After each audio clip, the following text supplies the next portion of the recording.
So probably the first step, even before getting plans, although you're welcome to think about those early on, the first step would be to get a survey done of your property, and it's good now to have the surveyor include any trees and species of trees and the DBH measurement, the diameter measurement for them on the survey, because the city is going to require that for the tree permitting.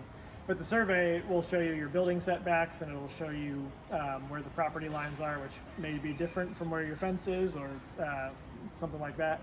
And it'll help you to know, as a first step, can I even fit what I want to build on my property? So one of the first things that you'll need to think about in the city of Charlotte is the trees that are in your yard.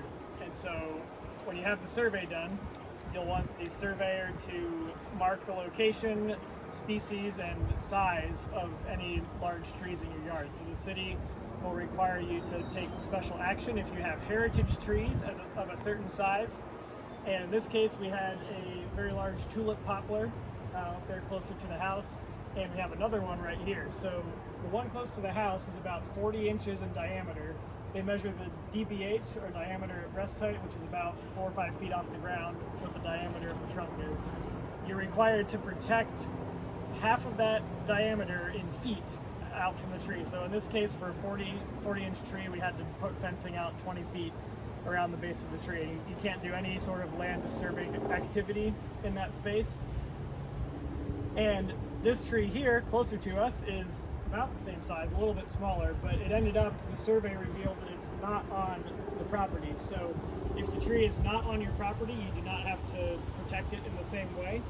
If this tree had been on the property, it may have changed the allowable location of the tiny home. And so that's something that you need to consider, especially on a small city lot where you don't have a whole lot of wiggle room.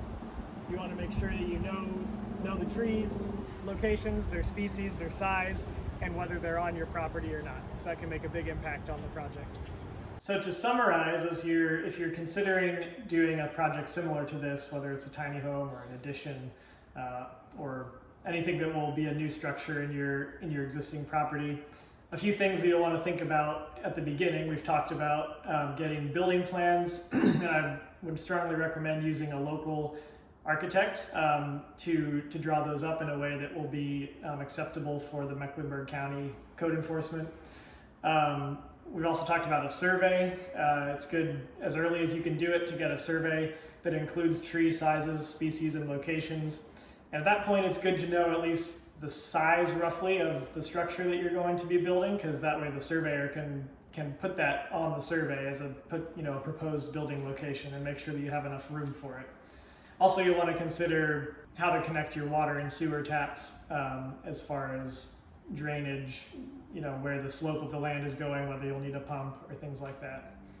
So all those things, if you think about them early on, if you can consult with a builder early on just to kind of bounce some ideas around. That can help you get a much quicker and more sure start to a project like this.